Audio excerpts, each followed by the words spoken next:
BJP రాష్ట్ర అధ్యక్షుడు రామచంద్రరావు వైఖరితో ఆ పార్టీ బీసీ వ్యతిరేకి అని తేలిపోయిందన్నారు ప్రభుత్వ వైపు బీర్లా ఇలియా. బీసీ వ్యతిరేకగా బీజేపీపై ముద్ర పడిందని ఆయన ఆరోపించారు. బీసీలకు 42% రిజర్వేషన్లు అమలు కావద్దన్నదే రామచంద్రరావు వైఖరి అన్నారు. తెలంగాణ నుంచి బీజేపీ తరపున 8 మంది ఎంపీలు గెలిచి రాష్ట్రానికి నిధులు తీసుకురాలేకపోతున్నారని ఆగ్రహం వ్యక్తం చేశారు. బీజేపీ నుంచి గెలిచిన 8 మంది ఎంపీలు బీసీ రిజర్వేషన్లపై కేంద్రంతో పోరాటం లేదన్నారు. అధ్యక్షుడు రామచంద్రరావు గారి మాటల్లో తేలిపోయింది.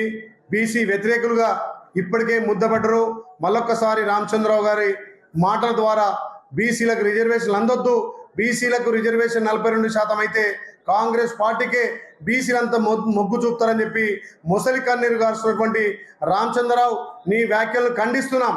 తెలంగాణలో పారదర్శకంగా ఇలా కాంగ్రెస్ పార్టీ గౌరవ ముఖ్యమంత్రి రేవంత్ రెడ్డి గారి నేతృత్వంలో కులగణన చేసి ఇలా బీసీలకు 42% రిజర్వేషన్ దక్కాలని చెప్పి స్థానిక సంస్థల్లో మేము రిజర్వేషన్ కల్పించి ఇలా చట్టంలో అసెంబ్లీలో చట్టం చేసి గవర్నర్ ఆమోదం తెలిపి ఇలా కేంద్రానికి పంపితే ఇలా తెలంగాణ నుంచి 8 మంది ఎంపీలు కలిసి కనీసం బీసీల రిజర్వేషన్ తేలేని దుర్మార్గులు ఇలా మళ్ళీ బీసీల మీద ముసలి కన్నీరు గారుస్తున్నారు.